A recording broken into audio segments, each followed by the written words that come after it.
I'm Donna, and welcome to Jesus-Centric Leadership. We are really excited for a special edition of Jesus-Centric Leadership. Today, we want to welcome to the table Betsy Bowers. Hey, Betsy. Hi there. Thanks for having me. Yeah, thanks for coming. And, of course, we have Pastor Josh here. Yeah, I'm here, too. Sadly. Betsy, tell us a little bit about yourself. I am a licensed professional counselor in Aurora, Colorado that works with children, adolescents, and adults. Work with a lot of families and some couples and get to see a lot of things. Yeah, and you've become a friend of mine through some different situations, and I just want to thank you so much for joining us. Absolutely. It's my pleasure. So I'm going to toss you a very softball to start out with. Okay, here we go. What's the state of our world today? Is that a softball? That doesn't seem like a softball. She lied. Starting light. Right. We know the pandemic changed everything, right? But tell us a little bit about your thoughts about how families are doing, how students, children, just how do you feel like it's going out there right now? I feel like there are a lot of pieces to that. So starting with kind of kids and children in general, I feel like even going up to teens, there's this longing to be seen. And that comes out in a variety of ways. That can come out in different unusual behaviors. That can come out with, sometimes kids have those self-harm pieces. There's also just the general search for identity. I think that is becoming an earlier struggle than when I even started counseling about 10 years ago. When it comes to like families, there's an unique piece there as well, because I feel like they're getting back to a place they're trying to get back to a place of normalcy and figuring out how to shift back into healthy patterns of togetherness and communication. Because with the pandemic, I think that there was a lot of togetherness, which created almost a reaction to pull away from that. And so we're seeing some of the results of that. And you combine that with technology and just the fast pace of our world, and it kind of creates a pressure cooker. Yeah, interesting. Because when you said that, back to a place of normalcy, families were together 24/7, which they hadn't been in forever. Right? It was like I would say a generational type of difference, something that hadn't been in decades probably. And with that, a unique opportunity as well. Yeah, so the question I had, like you said, kids want to be seen. Like, how do you think best we as parents, I have 3 littles, like, how do we help our kids to be seen, like, and fill that? That's a great question. One of the things that I try to work with parents on, and really as a therapist is really important for me to maintain in my presence, is a state of regulation. So kids, teens, adults, doesn't matter who you are, we're all going to step out of regulated places. We're going to go from a place of emotional calm to not so calm. And that's not a bad thing. That's just the way emotions work. However, kids and teens are going to be more likely to shift in and out of that. And so when they do that, kids and teens really need people to come from that stable, secure, regulated place so that we can offer them co-regulation. Which is also what I do in therapy. If I come from a place of dysregulation and just kind of off with my energy, that's going to play into what happens in the interaction and what can be learned or what can be used. Do you feel like that shifted, because that sounds normal for students to be that way or children, but do you feel like it shifted through the pandemic? Absolutely. From the many sessions I've had, one of the consensus, it seems, is there were a lot of kids that kind of went down into this like slumberland shutdown mode. And for me, that kind of signals a different kind of dysregulation than what you would see with like anger and irritation. It's almost this state of depression and depletion, kind of tuned out. So with that, there's this kind of energy that comes within the being with a child or a teen that you offer part of yourself so that they are able to live out a pattern that's different than what they would normally do, if that makes sense. Which can be difficult if I'm an adult and I also need to be seen, right? Absolutely. If your needs, if for example, if your needs aren't being met in some way, or you're in a state of stress, which is totally normal to be in a state of stress, and nobody's going to do this perfectly, and myself included. I definitely don't do this perfectly, but it's about having that awareness of, am I in a state where I can really receive whatever brain state this other person is in? Because if I'm not, I need to take 15 or 20 minutes to self-regulate, because that's how long it takes for the brain state to shift usually. Now, what relationship does self-care and self-regulation have? That's a really good question. Do they connect to each other? I would say self-care is a broad way of saying that there are certain rituals or practices that you do regularly in order to maintain your sense of self. And self-regulation is like the daily practice of shifting in and out of nervous system regulation or dysregulation. It's something we do moment to moment, oftentimes without thinking, sometimes just shifting in your seat, or someone just sighing. Even doing that is regulation. And so those little pieces, they can add up to a lot of different things. But self-regulation is a core part of self-care, yes. It's interesting. Pastor Josh and I had a conversation with someone who works with 20-somethings, young 20-somethings, and the individual stated that they're finding that post-pandemic, the 20-somethings are in a constant state of exhaustion because they didn't have to work, they didn't have to go to school, they didn't have to exert, and they're finding a hard time having them being present. Have you seen some of that? Wow, I think that's a good point. I mean, I think in a way, what I would say that my personal experience would be is that I see a lot more anxiety that kind of ramps up with that state, and there are periods of like, how do I put this? Cycles of hyperactivity almost, and then there are those depleted exhaustion places. And so it's almost like people in that age group are having a hard time finding their rhythm, finding their place in the world. Because when you think about it, the normal trajectory through school, doing a part-time job, being as busy as like a high schooler can be, does prepare you for the different opportunities in college and so on. And if that's different for your high school experience, like pandemic, for some students, then that's going to be difficult for you to know how to pattern your activity level, your rest level.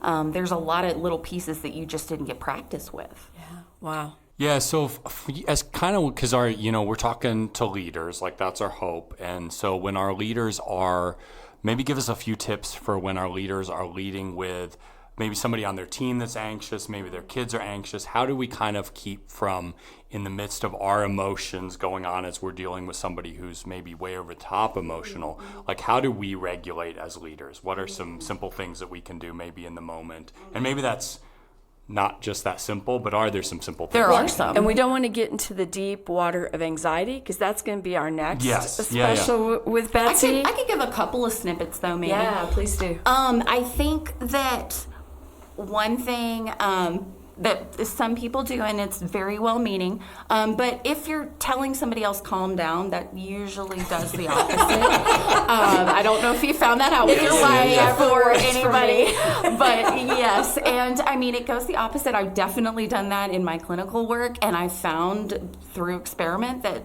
it's not usually effective. So that's just a little aside. So what do you do instead? Well, you notice where they're at, and oftentimes giving people cues of like, oh, I'm observing that you're bouncing your leg a lot, or it seems like it's difficult for you to feel comfortable right now. Is there anything that we can offer you that would help you feel more comfortable? Now, that's a little bit easier to do with kids, I'll say, and teens even, but it is something that can be nice for adults, because it's like, oh, I didn't even realize I was feeling that way. Some little quick hits that you can do just to self-regulate. One thing is lengthening your exhales. So for whatever reason, lengthening your exhales is going to empty out your lungs. It's going to turn on the parasympathetic part of the nervous system. So that's your rest and digest. That's going to get you in a more clear frame of mind than shifting into sympathetic, which is fight or flight sort of pieces. And so if you notice yourself or someone else, I mean, if someone that you're close to, I wouldn't just be like, breathe out really hard or something like that. Just notice that in yourself and model that. And people might be like, what you doing? And you could have a little opportunity to give them a little quick hit on neuroscience. Who knows?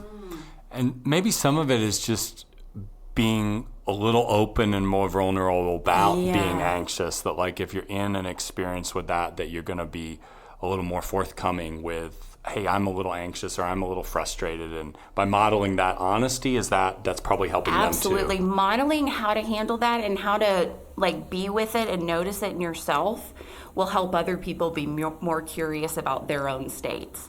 I find that's a lot more effective than being like, hey, you're doing this.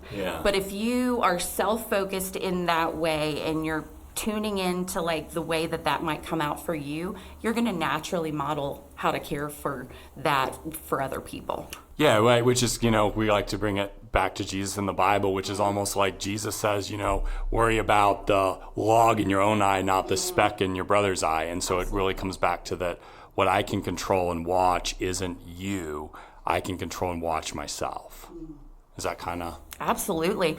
And I mean, I think like when you think about Jesus in the storm with the disciples, what was he doing in the boat? He was chill.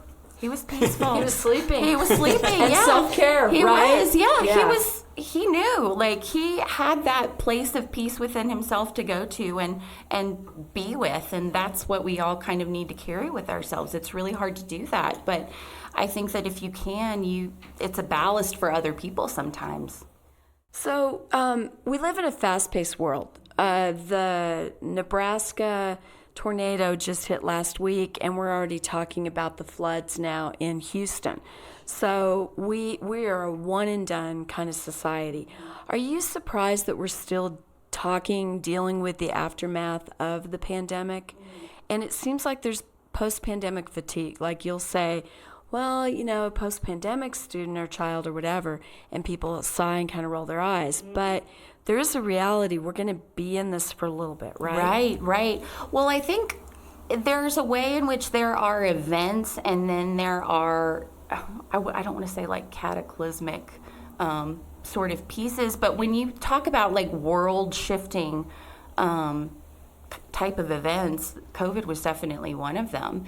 And not only was it something that affected people from the physical and social, but down to the spiritual, emotional, everyday pieces. And that's not the case with some of these disasters. I mean, that it can affect a geographical place, and that's definitely devastating in and of itself, and not to minimize that. But when you talk about something like COVID, the way it shifted patterns of living, I think is something that's really remarkable and something that we're going to see results from for decades at least.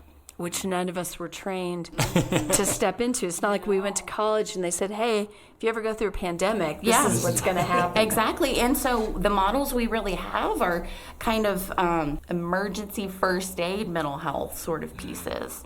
And it's kind of, you do a lot of being with people where they are and working through as much as they need to the particular pieces that are stuck with them.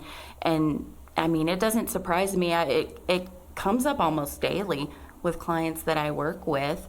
And even for myself, I'll find myself going back in my mind to that reference point of what that was like, because there was a certain way that you experience yourself differently there. And you got to know a different part of yourself, and everybody feels kind of different about that, what their experience was. Yeah. Wow. Okay, so the post-pandemic, we're still learning a lot about post-pandemic and what that means for mental health and care. What comes next? So we're seeing a generation now that wasn't born, won't remember, won't know right. that world. And and some parents are parenting both and. So what do you see on the horizon? I think that there's a unique opportunity here for some preparation work to be done, because you made an interesting comment earlier about how you don't know what God's preparing this next generation for with all these type of events clustered together. Right. And so I think with that, there's a lot of good to be done, and going back to the regulation piece, teaching kids how to self-regulate in the moment, doing little things, teaching them mindfulness and prayer as much as possible so that they can go to that place in themselves and really be with God, find that comfort in the moment-to-moment daily times. Because if it's just something that you kind of leave for whenever it happens, it's not always going to be something that you can reap the benefits from, and you're not always going to get that, that in-touch moment with God that He's teaching you something. So there's that piece, and I think just working with teaching them on how to pay attention to their states, their emotional states, their brain states, so that they can recognize, oh, my behavior really does change. Because sometimes, everybody to some extent goes on autopilot. But if we can teach them to not necessarily be on autopilot, there's so much more that they can bring to different moments, so much more they can do for themselves and others if they're aware with that awareness. Yeah, and it sounds like, correct me if I'm wrong, but if we're not mindful of doing that ourselves, like if we're, I get stressed out, so I go scroll my phone, or I get stressed out, and so I go, turn on TV. If I'm not going to healthy ways to deal with that, I'm not going to teach my kids. I'm not going to teach other people to do that. And so really it's got to be almost a focus on, yes, I got to focus on my kids. They still need things from me, but I've really got to focus on learning those disciplines myself. Absolutely. Living out what you would, if you were to picture your child as an adult, what would that healthy adult look like? And you almost, I don't know if you guys are familiar, and hopefully I won't be divisive by saying this, but I really like Jordan Peterson's work. And one of the things he talks about is being the best version of yourself. Yes. Start today. Don't wait. If whatever it is that you might be avoiding, that little piece of something that needs to be done, just start doing it. And what if we add, be the best version of you that God has created you to be? Absolutely. Jordan, you're more than welcome to use that quote. Yes, you can take that quote. We love you. But yeah, God's created each and every one of us in this beautiful way, and we got to be that. Absolutely. Live to that highest ideal, and that's the creation He made us. He wants us to live in alignment with that. That's right. And I think there are so many times where our negative emotional states will dominate, and we'll live out of that, and it just doesn't have to be that way. Yeah. Yeah, and I think grace has a powerful place to come into that, because I think a lot of times for me, like when I mess up, it'll actually spin me up worse, right? So I messed up. I was a failure as a dad today, so I'm going to be a failure tomorrow. And grace comes in and says, no, that's not who you are in Christ Jesus. And it lets us have that do-over that I get to, start today being that new person. And I think that's so powerful for me. That's a really good point, being able to start fresh. Yeah, we need that. Mm-hmm. So last question before we wrap up. Pastor touched on it. I think it's really good. Distraction. So distraction can really T-bone self-regulation, correct? Absolutely, yes. And phones, it's mine. It's my go-to when I just want it between sessions. Yep, I'll be doing that. Unfortunately, it's true. So how do we shift that? Like, I want to be on it less. I want to be distracted less.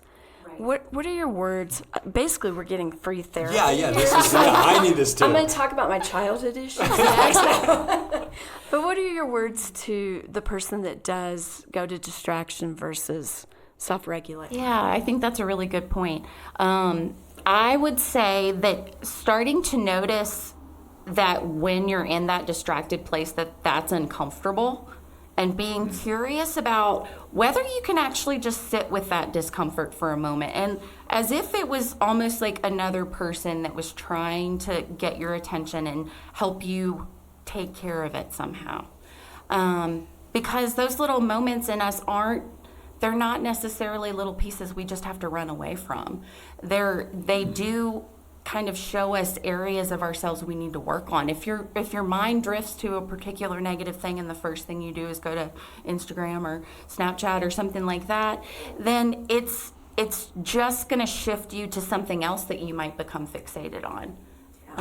Not that those things can't lift your gaze up, they can, but if that's your go-to, then you're more likely, statistics show, that the more that anyone is using their technological devices, the more mental health problems they have. And the more, just for teens, the more that teens are on the different social media pieces, the greater their screen time even, the more depression they have, the more self-esteem issues there are, the more comparison you're going to do to other people. And so I think that developing a sense of mindfulness, it takes a lot of practice. Yeah. And it's something that can be very uncomfortable, but being willing to lean into the discomfort is so powerful. And it can teach you so much, not just about your relationship with yourself, but how God sees you and how you can be there with other people in their discomfort. I can't tell you how much more beneficial it is for me, just if I have a break between sessions, to go and talk to one of my colleagues than it energizes me in such a different way than scrolling does. Yeah, we do mission trips each summer, and we have a no phone policy. Students cannot bring their cell phones. And it's interesting because it's usually the parents that will argue that for their student more than the student. Students like, okay, cool. And parents are like, but they have to. What are you going to do? And I'm like, we play games, we talk, But this year we were talking about it, and we were sharing with the freshmen the no phone policy, and our upperclassmen and college students started speaking into it. And they were like, it's good. It's good to have the time away. It's good to be away from the phone. You're going to love it. And it's refreshing to see them love it. Yeah. But it's a hard thing to do. It is, but it can be renewing. Yeah. And it's almost, studies show that having a day of no screens is really good for you. Just like having a day where there's nothing, a period of Sabbath. Shocking. It's like those things make sense. Yeah. Those things are actually good for us. We don't have to be switched on and hyper connected all the time. Amen. We're not made to do that. Amen. So to wrap up, this is a podcast for leaders, and as we grow our leadership base, what would your words be on the state of the world and everything that we've talked about to leaders, to families, and to the church? Super easy. Just a little question. Yeah. Nothing major there. I think, I don't know, this short phrase comes up for me. It starts with you regulating yourself, being as present as possible for the people in your life. That is your mission field. And whether you're out there doing missions in a different country, whether you have 4 kids at home that you're chasing around, that is who you're there to be present for. So it behooves you to care for yourself and to receive what God has given you in Himself. Wow, you did that so well. Thanks. Oh, Betsy, I loved having you here at the table, and thank you for the good work that you're doing, and just the families and the students and the children that you're speaking into, and God's using you in great ways. And we continue to pray for you and your ministry. And we just thank you for joining us today, and we will see you on the next edition of Jesus-Centric Leadership.